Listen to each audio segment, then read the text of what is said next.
Olá, você está no podcast Advogando a Meu Favor. Eu sou Lívia Bailão, anfitriã, e tenho a honra hoje de receber aqui um convidado que eu gosto muito, é o Carlos Vinícius Alves Ribeiro. Olá, Carlos Vinícius, tudo bem com você? Tudo bem, Lívia, é um prazer enorme estar aqui. Bom, deixa eu contextualizar o Carlos Vinícius aqui para vocês, o currículo dele. Ele é professor, promotor de justiça, está hoje como secretário-geral do Conselho Nacional do Ministério Público, é mestre, doutor, pós-doutor pela Universidade de São Paulo, mas a principal coisa do currículo dele, eu vou contar aqui no ar, Carlos Vinícius. Ele só se graduou aqui na Universidade Federal de Goiás, graças a mim e aos meus cadernos. Não é assim, Carlos Vinícius? É assim. Nós estamos no não programa, me desminta. Nós estamos no programa da Lívia. Tudo que ela disser é verdade. A presunção de verdade.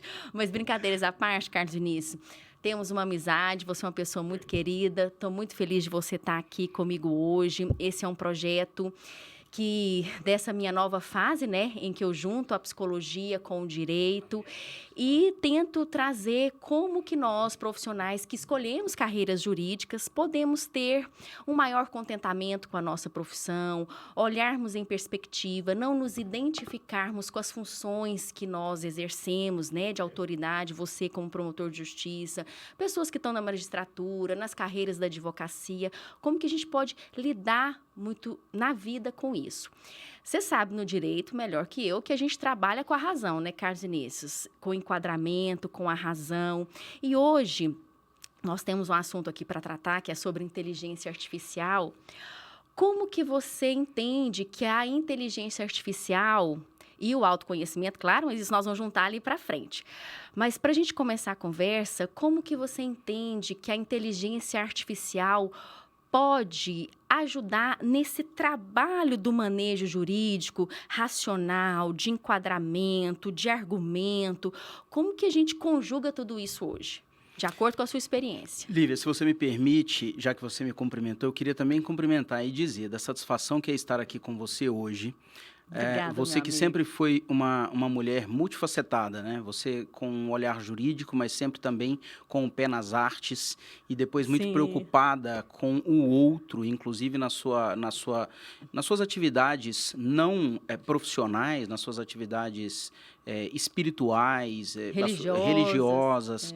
Então, eu te admiro muito, tenho muito carinho por você, você sabe disso, e fico muito feliz com esse convite para estar aqui hoje com você, conversando sobre isso que você entende mais que qualquer um. Imagina. Eu sou apenas um amigo e nós fazemos isso muito, né? Sim. Nós refletimos e conversamos muito um com o outro sobre isso. Divagamos sobre sobre a vida e sobre os assuntos que pouco interessam a quase ninguém. Né? E a grande questão, o principal ponto, acho, de partida dessa conversa que você já colocou na mesa, é que o direito, assim como as outras ciências, foram muito impactadas por uma nova forma de inteligência que é binária. Tudo aquilo que é repetitivo, tudo aquilo que é sim ou não, tudo aquilo que eu já sei as premissas e posso antecipar o resultado, a máquina vai fazer muito melhor que a gente. Isso imprimiu ou colocou no homem a necessidade, no homem e na mulher, a necessidade de se recolocar no mundo. Pois aquele trabalho fordiano de apertar o parafuso sempre do mesmo jeito, aquilo que é repetição, aquilo não desafiará mais e não estará mais na função do ser humano. O papel do ser humano Sim. vai estar naquilo que o desejo carece a máquina. O novo carece a máquina. E esse novo, que foi algo que você também tocou na sua pergunta inicial e na sua provocação inicial, me parece que não é aquilo que nós olhamos e descobrimos algo novo. O novo de hoje é olhar para aquilo que todo mundo sempre olhou, mas a gente descobre ou extrai dali uma novidade, ou um novo pensamento, ou uma nova forma de fazer. Essa é a novidade. E em tempos de inteligência artificial, ao contrário do que muito tem se dito, a subjetividade humana passa a ser cada vez mais valorizada e não o contrário. Isso eu ia te perguntar. Então, com a inteligência artificial, ainda tem espaço para subjetividade? Para as criações de uma decisão inovadora, de uma tese inovadora? Talvez a inteligência artificial vai nos tirar daquilo que não é criativo, daquilo que não é subjetivo e devolver ao homem aquilo que ele é, um ser único. Alguém que pensa diferente, alguém que busca soluções diferentes, e cada um é único. Ela nos devolve para aquilo que nós fomos, talvez, forjados a fazer. Criados por Deus para, Criados né? por Deus para. Se bem que você sabe melhor que ninguém que o ser humano também não é criado para absolutamente nada, né? O professor Jorge Forbes, nosso amigo, sempre fala que a vaca nasce sabendo ser vaca, Ok. o sapo nasce sabendo Ou para ser sapo. tudo, é uma e questão nós- de comunicação. Exato, mas nós somos uma massa plástica moldável, moldável pela sociedade, por onde nós estamos Pela inseridos, cultura. pela cultura, Pela ou criação, por nós pela mesmos, família. isso, ou pelos nossos desejos, a ser aquilo que a gente quer ser. Então, talvez a inteligência nos livre do repetitivo, que muitas vezes escraviza e impossibilita a criatividade, e nos volte para a possibilidade da subjetividade. E esse seja o grande barato da inteligência artificial. Aí eu pergunto, Carlos Vinícius, se nós estamos coletivamente dispostos a nos livrar do repetitismo, porque ele é uma faca de dois gumes, ele também nos protege aqui no nosso cantinho, né? Assim, no nosso medo de se expor. Mas isso aí também é onde o espaço onde cada um vai crescer, né? Onde cada um vai se reinventar e se desenvolver. Mas, continuando... Lívia, se me permite, talvez não haja espaço para o querer se recolocar. Isso vai ser mais ou menos o que aconteceu, e você lembra disso, do antigo sujeito que revelava fotografia quando a gente chegava de viagem e levava a fotografia no filminho, né? E ficava revelando. Esse sujeito, ele praticamente não existe mais. Ele foi colocado para fora da atividade dele. Nas atividades repetitivas, onde a inteligência artificial entrar, nós seremos colocados para fora, porque ela opera de forma muito mais rápida, muito mais barata, falha. muito mais eficiente. Por quê? Porque é repetitivo. Então, é repetitivo, nós sabemos que nós ensinamos a máquina. O aprendizado foi feito o homem ensinou a máquina. É um aprendizado de máquina, mas com conhecimento humano. Nós não teremos a opção de nos expormos ao risco. E talvez nós estejamos numa borda em que nós seremos recolocados em risco pela nossa subjetividade e obrigados a assumir novas responsabilidades inerentes a esse risco. Dentro disso, E aí eu te pergunto, se nós estamos num mundo hoje onde o caminho é que a inteligência artificial faça grande parte daquilo que é automático, nos sobrando, né, mais espaço para que a gente possa trazer a nossa subjetividade, a nossa singularidade, o autoconhecimento, o autodesenvolvimento, a autoconsciência, posso partir do princípio, então, que são tarefas básicas para que a gente possa exercer essa subjetividade. Você concorda com isso?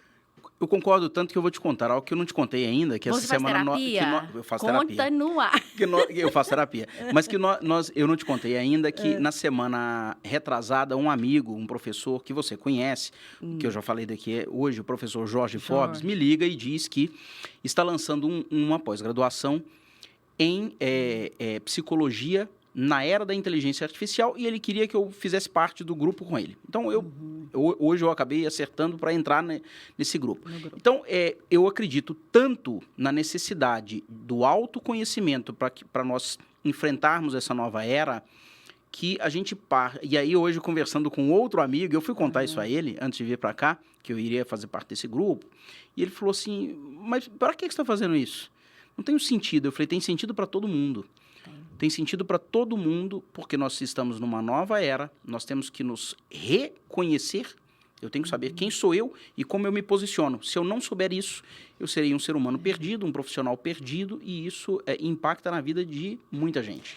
Como é que você vê hoje a lida de um promotor de justiça, Carlos Vinícius? Aquele que tem lá sua feixe de atribuições, muita coisa para fazer, às vezes numa função administrativa, às vezes numa função numa comarca pequena, numa comarca maior, enfim, as N facetas de uma atuação de um membro, né, do Ministério Público.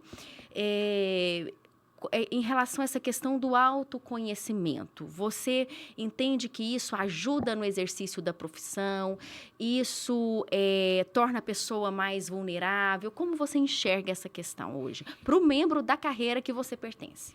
Lívia, tanto para o membro do Ministério Público, quanto para o membro do Judiciário, quanto para os advogados, Delegados, delegados né? de As polícia, para todos esses carreiras. que integram o sistema de justiça, o autoconhecimento é fundamental porque nós vivemos nós temos uma profissão que ela é relacional e eu me relaciono com o outro o tempo inteiro. A nossa função de magistraturas, de polícias, de advogados, de advocacias, elas são relacionais.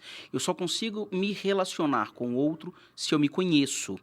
E há, inclusive, estudos, e belíssimos estudos, de como isso é importante na relação do membro do Ministério Público, da magistratura e da advocacia, inclusive no relacionamento que ele tem com os amigos, com os familiares, com os filhos, e não só com o outro colegas, na relação, né? de trabalho, com os colegas. Com as partes do processo. Exatamente, com as partes. Então, o autoconhecimento me condiciona, inclusive, a me colocar na posição do outro. A partir do momento em que eu passo a sentir a dor do outro, a compreender a dor do outro, e entender que ali, em uma relação que tradicionalmente na formação jurídica ela é uma relação linear entre o certo e o errado, entre quem ganha e quem perde, entre a parte A e a parte B, nós temos pessoas que muitas vezes têm as suas justificativas subjetivas para fazer isso ou aquilo. E nós temos que nos colocar no lugar dele. É claro que aplicando o direito, mas entendendo e compreendendo o ser humano que tem por trás daquela relação, que é uma relação fria processual. Você acha também, é uma coisa que eu sempre converso com as pessoas que vêm aqui, que eu tenho para mim também, da minha experiência pessoal e de observar, né? Uma pessoa, um profissional, seja ele um promotor ou uma promotora, um advogado ou advogada, mas que está ali defendendo os interesses, né? De uma parte, seja da sociedade, seja essa parte a sociedade ou uma parte indivíduo.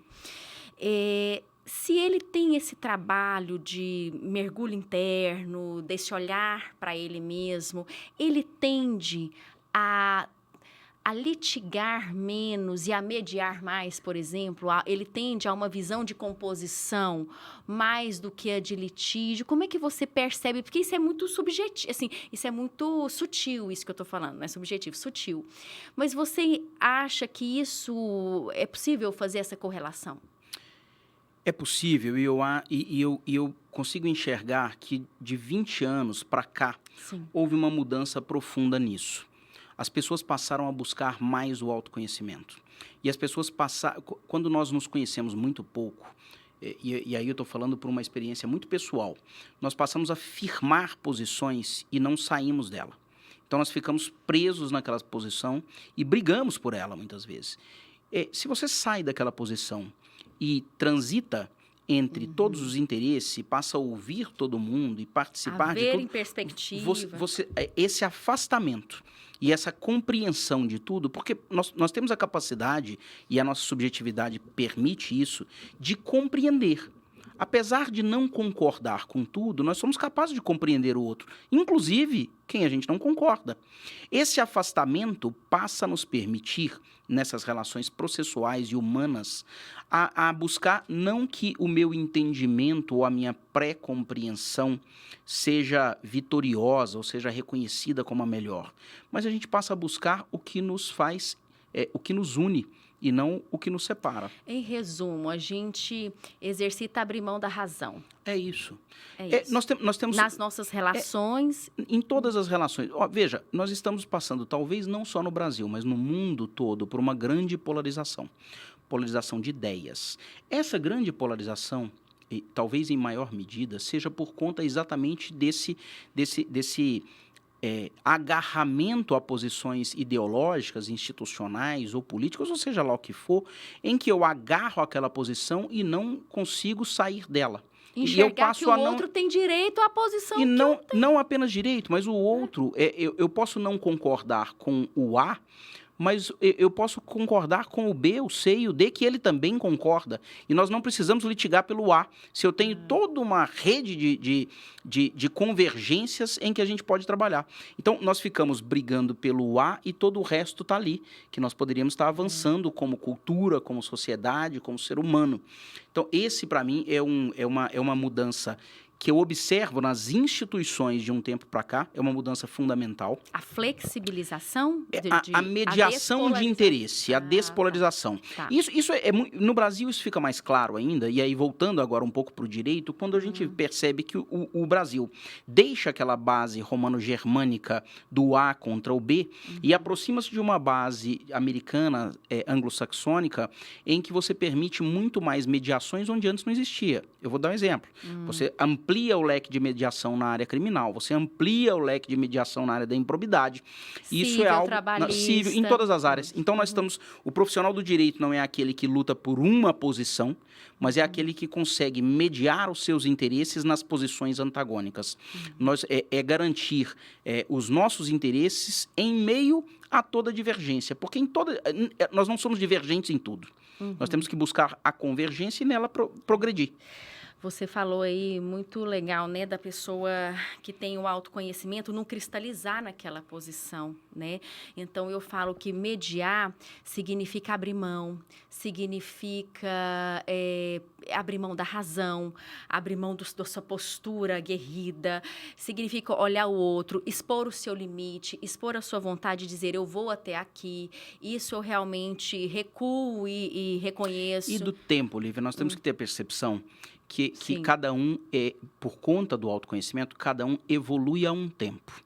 E, eventualmente, o que eu hoje imagino ser o melhor numa relação qualquer que seja, a outra pessoa talvez não chegou ainda nesse ponto, ou talvez eu não tenha chegado no ponto dela. E daqui 5 anos você vai entender outra coisa. Nós vamos entender outra coisa. Então, esse não é um abrir mão permanente, porque nesse mundo nada é permanente, mas é um abrir mão agora, para que as coisas se acomodem no agora e a gente possa viver em paz agora e as instituições, as pessoas avancem no longo prazo. Carlos Vinícius, vamos voltar para o início da nossa prosa da inteligência artificial. Então, a gente conversando sobre essa autoconsciência, esse autoconhecimento do profissional que está ali cheio de subjetividade, cheio dos problemas dele, lidando com os problemas do outro, tendo que dar uma decisão, tendo que dizer de quem é a razão, ou outro defendendo ali, baseado nas provas e tudo mais, né? Os advogados, promotores, juízes, enfim, delegados buscando, investigando. Então, nós falamos, né, da importância da autoconsciência desse profissional para que ele oferte uma posição e uma postura jurisdicional mais adequada, menos afetada, né, para o processo e para a prestação jurisdicional como um todo. E a inteligência artificial, agora vamos voltar, né, e trazer como pano de fundo a inteligência artificial como substrato disso tudo acontecendo. Como é que ela pode ajudar nisso? Nesse movimento todo? Lívia, Eu estou imaginando o fórum, aquele tanto de coisa, as salas de mediação, as salas de audiência, os centros de mediação, os Sejuscs, né? Então, imagina o sistema de justiça operando, quanta coisa. E a inteligência artificial a serviço disso tudo. A inteligência artificial, ela tem uma base por trás dela, o backstage dela é uma coisa que a Lívia está se desmanchando aqui. No ar. Mas a vida é assim, né? A gente se desmancha, reconstrói. Minha autoimagem aqui de mediadora. A sua autoimagem tá ótima. A inteligência artificial, ela tem como premissa dados. Então, a inteligência artificial trabalha com dados. A gente vai... É um pouco mais que isso, porque atrás de dados tem ainda informação, a gente já fala sobre essa parte da informação. Certo. Mas ela tem atrás dados. A partir do momento em que eu tenho dados coletados e dados estruturados, eu consigo enxergar de uma maneira... Aí é no drive, na lógica da inteligência. Eu consigo enxergar de forma binária. Por exemplo, eu estou litigando com a Lívia em um determinado contrato. A inteligência artificial vai me dizer a sua chance de prosperar, de ganhar em um litígio no Tribunal de Justiça de Goiás é tantos por cento. No STJ é de tantos por cento. No minuto ela faz isso. E ela me entrega esse dado na hora. A partir dessa construção, a gente desmente aquela música do Lulu Santos, o que eu ganho, o que eu perco, ninguém queria saber. A gente passa a saber. Eu sei o que eu posso ganhar e o que eu posso perder. E todo mundo passa a saber. A gente otimiza. Isso nos possibilita sentar na mesa para negociar, porque eu já sei que ninguém vai ganhar tudo, eu já sei que ninguém vai perder tudo. A gente senta na mesa e negocia. Agora, essa é a parte que a inteligência artificial nos habilita ou nos ajuda a essa mediação de interesses.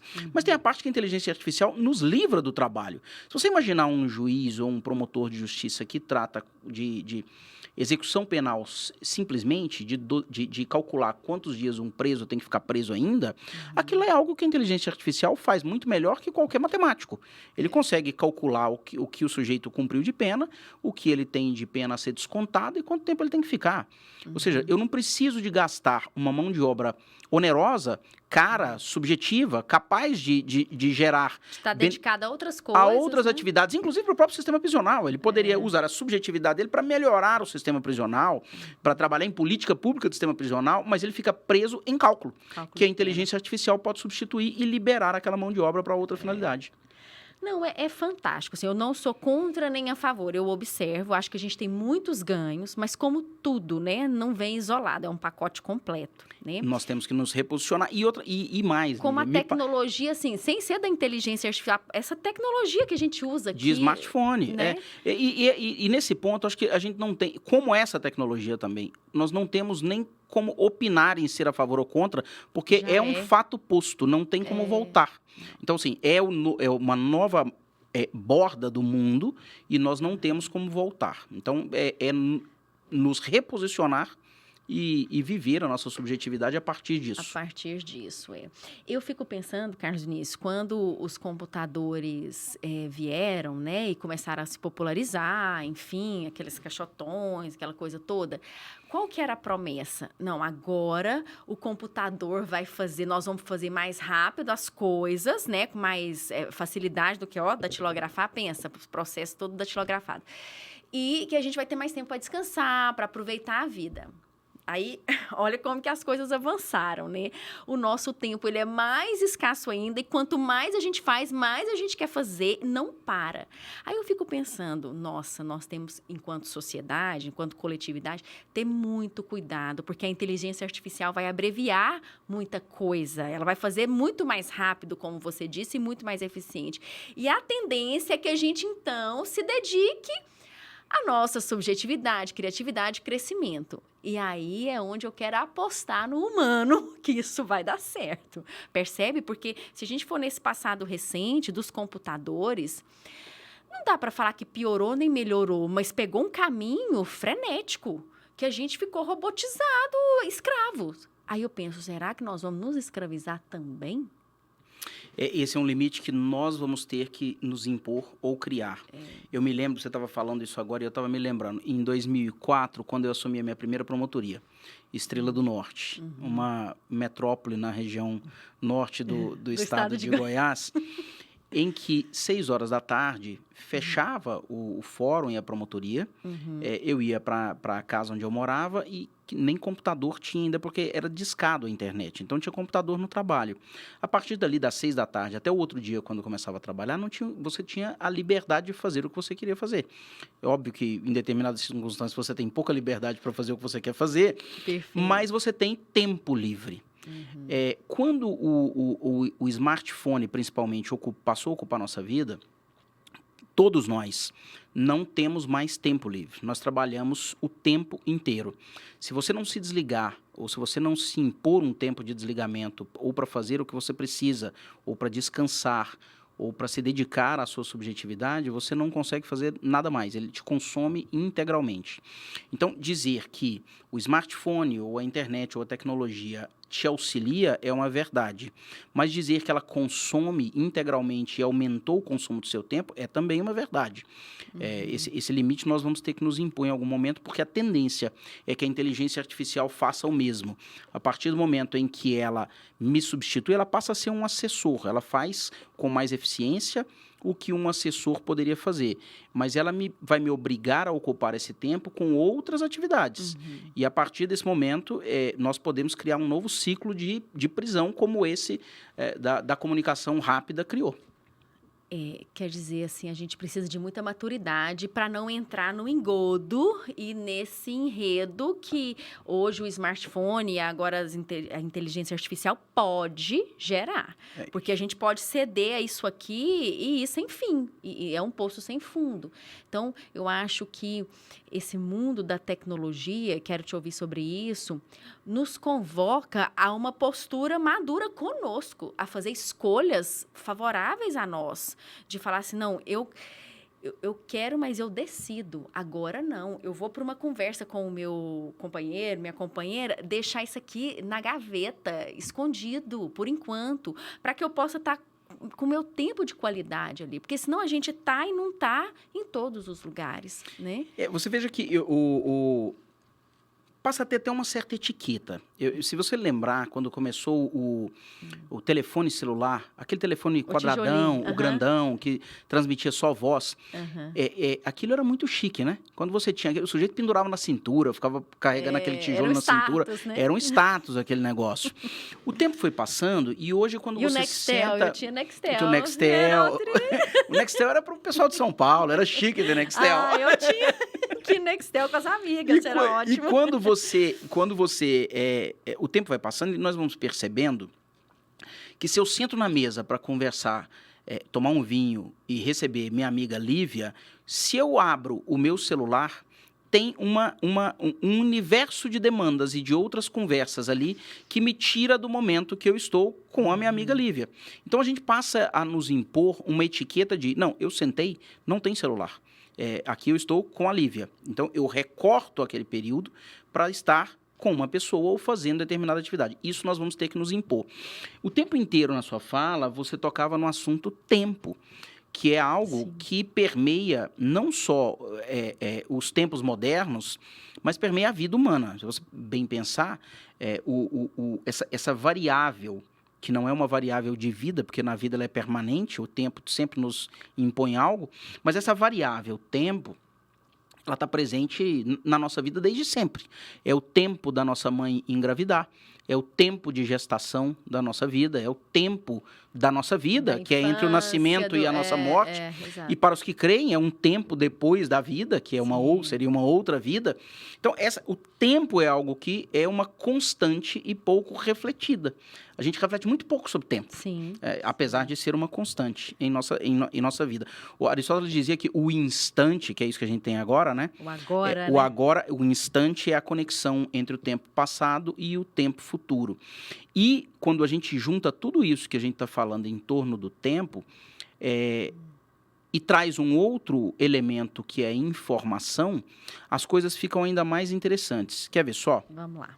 Se a gente pensa na transmissão de conhecimento ou nas reflexões de vida, que é isso que a gente está fazendo aqui agora, em uma sociedade mais ancestral, nós tínhamos ali o ancião ou a anciã que transmitia o conhecimento para aquele grupo, e aquilo demorava, esse transmitir de conhecimento, uma vida. 20, 30, 40 anos. E aquele conhecimento ia sendo transmitido. E o que é esse conhecimento? É informação processada no subjetivismo. Sim. Eu vou fazer um recorte. Um pouco mais antigo. Quando eu e a Lívia estávamos na Vetusta, na Universidade Federal de Goiás, faculdade quando nós queríamos informação sobre determinada matéria do direito, não existia ainda computador tão acessível quanto tem, não existia smartphone. O que a gente fazia? A gente descia a escada, ia para o térreo, no final, lá embaixo do corredor, tinha uma biblioteca. Isso. Aquela biblioteca é lotada de livros. Aquilo ali é conhecimento? Não é.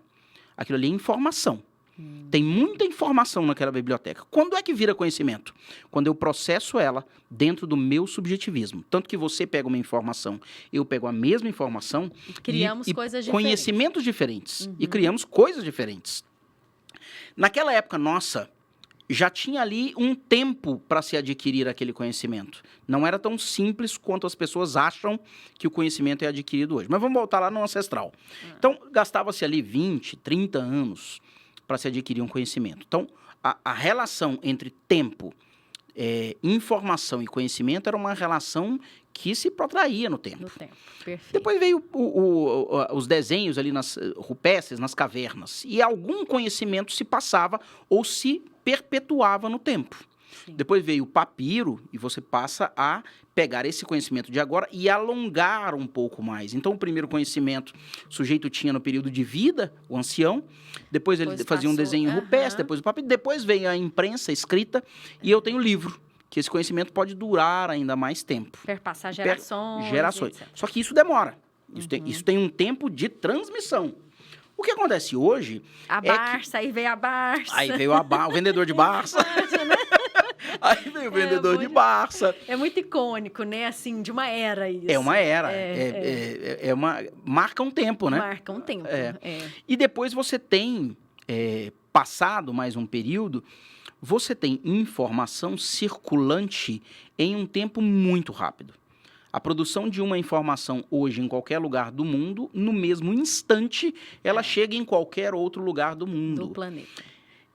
Isso Mas passou... o tempo da informação se transformar em conhecimento... É isso. O cérebro humano ainda está... E aí, aí vem voltando no seu ponto lá atrás. Ai, tô adorando, gente, é de esse nos negócio. impor o limite. Porque chega tanta informação que você passa a ser capaz de achar que você sabe tudo o que está na informação. Você não sabe. Sim. Primeiro, você não sabe a qualidade da informação. Você não sabe como absorver aquela informação, qual é o contexto da informação. E você passa, e as pessoas, e aí a gente volta lá no começo, na polaridade, as pessoas acham que são capazes de firmar um conhecimento a partir de uma informação instantânea, o que não é verdade. A informação precisa de um tempo para ela densificar, para ela maturar, para ela ser contextualizada. E mais, precisa de experiência, né, Carlos Vinícius? Precisa de vivência naquele ramo, naquela lida, daquele assunto que é o da informação, para aquilo gerar um conhecimento sólido, né, seguro.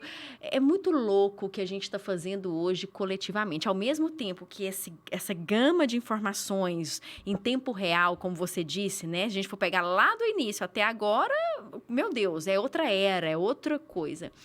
Mas a gente precisa dessa maturação. E aí eu acho, dessa experiência, que aí, olha que curioso, é o tempo que dá no sentido da idade, é a vivência, que aí a gente precisa de tempo de vida. Não tem como uma pessoa com 40 anos pensar como uma de 30, que pensa como uma de 20. Não tem como. Hoje eu vi uma frase ótima do David Bowie, de manhã eu estava lendo alguma coisa, essa é uma frase dele dizendo o seguinte, que quando você fica velho, você se torna aquilo que você sempre deveria ter sido. Então, olha que legal. Talvez seja isso. Você precisa de um tempo de vida e de experiência e de conhecer e de autoconhecimento que você não adquire com 15, com 18, com 20 e com 30. Você precisa de viver. Tem alguns conhecimentos você não consegue passar. Não adianta eu ensinar para o meu filho tudo que eu vivi. Ele vai ter que passar. Então, é isso. É a mesma coisa se levar ele numa academia e puxar o peso para ele. Ele não vai resolver. Músculo, não vai resolver. Ele tem que desenvolver a forma dele, e aí é individual, pegar essa informação e transformar em conhecimento. E nós temos que ter muito cuidado para saber que essa informação não é conhecimento, que nós não temos que saber de tudo, ao contrário, nós não temos nenhuma obrigação em saber de tudo. É muito bom e é libertador dizer eu não sei. Você não tem que dar opinião sobre tudo, você não tem que ter posição sobre tudo. Você acha que a prática jurídica, porque eu criei um conceito, né, que eu chamo de jus-psi, que é quando a gente une essa dimensão lógica, racional, que todos temos, né? Todos os seres humanos temos, mas os profissionais de carreira jurídica aguçam isso muito mais, porque a gente trabalha com norma, com fato, com enquadramento o tempo todo, prova e etc, né? Então, é a união, né? E a sintonia, a conversa entre essa dimensão lógica, que eu chamo de jus, e essa emocional, psicológica, do corpo, que é o psi, né? Então,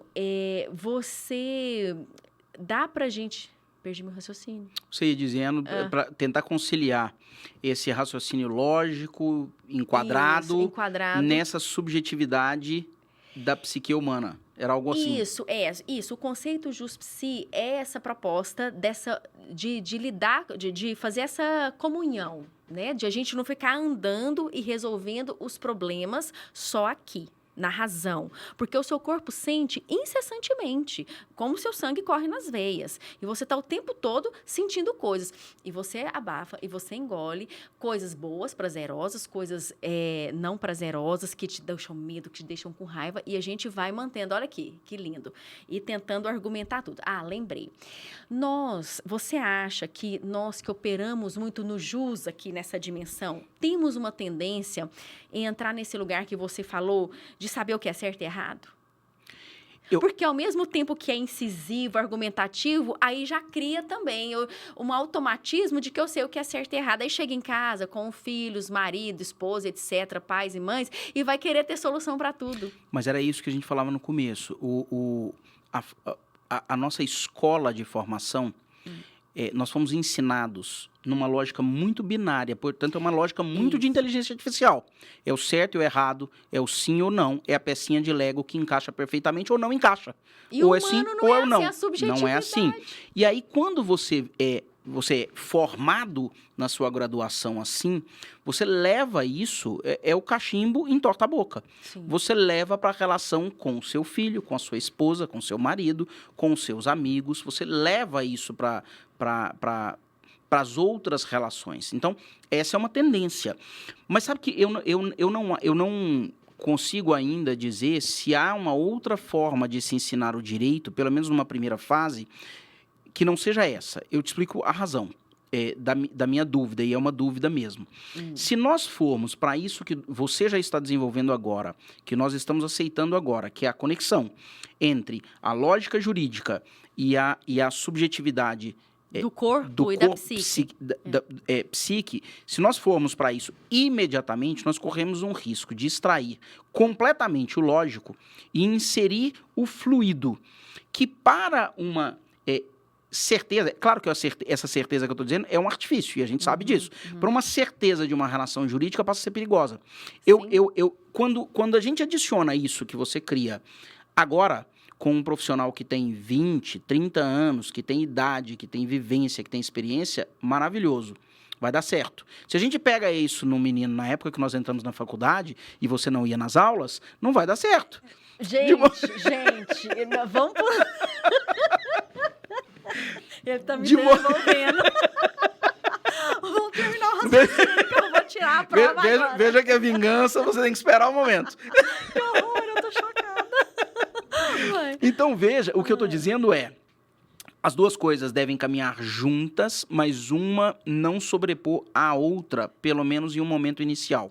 Porque tem um momento de se formar o conhecimento, e esse momento é preciso que haja alguma lógica mais dura, mais densa, para depois entrar o subjetivismo.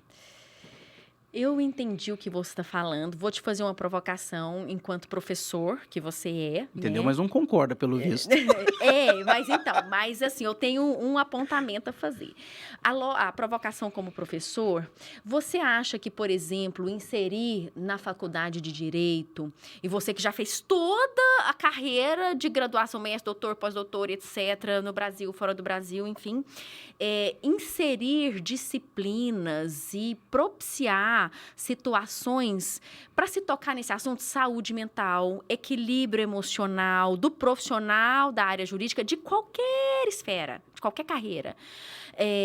Mas, assim, trazer isso, desmistificar isso, porque a sensação que eu tenho, a gente trabalha num terreno de vaidades, e é como se a pessoa ficasse frágil, incompetente, fraco. Se ele falar de saúde mental, falar que tem um transtorno de pânico, falar que está sofrendo com uma separação, que não quer lidar com determinado tema no processo porque tem problemas com aquilo na sua vida pessoal, que a gente vai trazer uma coisa muito mais verdadeira, e a pessoa fica mais leve, reclama menos, sofre menos e tem condição de ofertar uma prestação jurisdicional melhor. Então, na academia, em todas essas esferas que você próprio já percorreu, né, nesses graus e tudo, poderia ser trazido como algo a formar aquele profissional, porque a proposta Juspici é jamais diminuir a força dessa condição nossa racional. Isso nos põe em pé, mas é não sobrepô-la em relação à nossa outra dimensão, que ela nos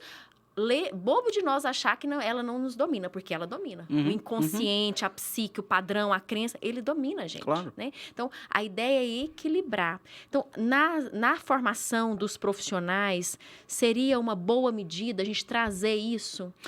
Não acho que seja uma boa medida, acho que é medida fundamental. Existe um campo de pesquisa no direito que nós não chamamos ainda de psicologia jurídica ou psicologia aplicada nesse ponto, mas nós chamamos de deontologia jurídica, que é justamente isso. E é fundamental que haja. Basta ver que na mudança da grade dos cursos de direito nos últimos anos, você diminui aquelas matérias duras de direito e aumenta o campo humano. A área de humanos, de humanidades no curso de Direito amplia. Não a ponto ainda de nós chegarmos nesse ideal que você propõe, acho que esse é o caminho que nós temos que percorrer, mas a ponto de nós percebermos que o direito civil você aprende lendo o Código Civil. Ele é um conhecimento que, com boa informação, você adquire. Com interpretações, com a ajuda de professores, de doutrinadores, mas ele é fácil de adquirir. Agora, isso que você propõe é algo que nós temos que adquirir todos os dias e depende muito de nós. Sim. Muito. Esse é um campo que nós precisamos de uma ajuda externa, nós precisamos de afastar preconceitos e nos dedicar. E o que a gente pode fazer enquanto institucionalmente é afastar o preconceito. É isso. Porque aí o movimento de cada um, a gente precisa respeitar, ainda que o outro não queira fazer movimento nenhum. Ele é tão digno quanto quem faz. E a gente precisa respeitar. Então, esse é o ponto. Eu acho que, coletivamente, a gente desmistificar, tirar os preconceitos e deixar aberto. Sabe assim, estimular, inclusive, mas o movimento, como você bem colocou, é individual, intransferível, é lento, é gradual, e aí a da jornada... Você sabe que nós temos uma pesquisa, tanto no Conselho Nacional de Justiça, quanto no Conselho Nacional do Ministério Público, que fez uma pesquisa, salvo engano, 2 anos atrás, do nível de adoecimento mental dos profissionais dessas carreiras. Depressão, transtornos, e é um quadro muito preocupante. E talvez tão preocupante que as pessoas tendem a não reconhecer as doenças ou as dificuldades ou uma condição que esteja passando, e isso vai se agravando e obviamente, ao se agravar, como essas pessoas estão ligadas à prestação de justiça, a resultante da justiça prestada sai comprometida. Totalmente. Então, por isso essa sua reflexão é tão importante, porque a partir do momento em que nós consertamos ou possibilitamos que isso seja acertado na origem, a prestação final também melhora de qualidade. É uma melhoria na qualidade. Mas a ideia, Carlos Unice, foi percebendo em mim que eu vi isso, dessa ideia, né, desse conceito JusPsi, é exatamente sobre isso. Quanto mais o profissional da área jurídica olha para si mesmo, mais qualidade terá a prestação jurisdicional dele. E é nós, enquanto operadores, né, profissionais, olharmos prazos e processos como um fator de crescimento pessoal. Porque a forma como eu lido, se eu me atolo naquele prazo, ou eu quero fazer perfeito, tudo isso, a forma como eu lido no processo é a forma como eu me posiciono na vida, no meu seio familiar, na minha relação afetiva, com o mundo, com dinheiro, com tempo, com com tudo, entendeu? Então, a ideia é a gente tomar conhecimento disso em nós, para que a partir disso a gente oferte essa prestação mais adequada, que atenda mais os anseios da sociedade, né? Então, quando eu comecei a ter contato com situações como sombra, autoimagem idealizada, quer dizer, eu saio do escritório, o escritório não sai de mim, eu tô identificada, imagina uma promotora de justiça, um promotor, enfim, um delegado, uma delegada, identificada, tendo que estar lá, tendo que estar lá agindo, sendo dura, ela identifica com aquilo, ela chega em casa, ela vai ser dura, e assim, é muito difícil desidentificar, é muito difícil, a gente se identifica na família, depois na profissão, e vai criando. Então, é a gente olhar para isso, chamar atenção para isso, desmistificar, você usou uma palavra fantástica, tirar o preconceito, para que as pessoas, oi, você é tão humano quanto a pessoa que está investigando, quanto a pessoa que está envolvida na parte. Claro, cada um no seu lugar, ali a gente tem atribuições, né? Os promotoras têm atribuição pesadíssima, fortíssima, tem que exercer, não pode fugir, né, tá ali e tal. Nós esperamos, nós enquanto sociedade esperamos, mas espera ali, é humano também. E tanto quanto quanto o jurisdicionado. Então, a gente criar esse nivelamento no humano, né? Separando, né? Cada lugar de cada um. Mas imagina um profissional que está lá na promotoria sofrer com o processo, sofrer com cada parte que não dá conta, as mães vão lá chorar, os filhos e por aí vai. Você viveu isso, vive isso. Imagina se eu estou identificada com aquela função, o quanto eu não sofro. Eu vou querer salvar ali a pessoa, já quero salvar meu pai e minha mãe, já quero salvar meu filho, meu marido. Olha a vida como que vai virando. Então, eu falar assim, gente, vamos acolher aqui a gente um pouquinho, vamos olhar para a gente e para a gente ver se respira diante do processo e leva uma outra frequência. E aí nós podemos falar de física quântica no próximo. Nós estamos demais. Mas isso que você está dizendo é muito importante, porque tanto você, todos nós já percebemos o quanto algumas pessoas passam a ser aquilo que elas fazem. Então, o sujeito passa a ser um advogado na vida, na casa, com os amigos. Vai acusar todo mundo. O sujeito passa a ser o Estado, ele é o Estado. É muito importante... O Estado sou eu. O l'état c'est moi. L'état c'est moi. É muito importante que nós saibamos qual é o nosso lugar e quem nós somos. Apesar de essa ser a grande pergunta, talvez uma das maiores perguntas da vida, o que eu quero, quem nós somos... A filosofia, a religião, né? A psicologia. Mas é muito importante nós percebermos que se amanhã eu não for isso, eu não morri. Eu sou eu, independente disso. Essa é uma das minhas funções. Eu exerço essa função, eu sou comprometido com ela. Mas se amanhã eu deixar de ser, eu continuo sendo eu. E quem sou esse eu? O que eu posso fazer com esse eu? O que eu desejo? Quais são as minhas vontades? Qual é a minha responsabilidade? Meus limites. O que eu assumo de risco? Porque o que eu assumo de risco, que é o meu limite, traz consigo muita responsabilidade. Isso é muito forte. Então, nós temos que sempre tentar, dia a dia, olhar para aquilo que a gente faz, independente do que seja, com esse olhar. De qual é o meu limite, quem sou eu, qual é a minha responsabilidade. Sermos gentis, né, Carlos Vinícius, conosco. Quando você se aposentar e não for mais promotor, eu quero que você continue sendo meu amigo. Eu vou continuar. Mas eu sou seu amigo a vida inteira. Antes, depois. Antes, depois. Meu amigo, a nossa prosa tá muito boa, o nosso tempo tá acabando. Eu quero te agradecer o carinho de estar aqui, agradecer a sua amizade, as nossas... Isso eu já não agradece. As nossas alegrias, né? Quando a gente encontra é sempre muita filosofia, muita risada também, né? Muito deboche.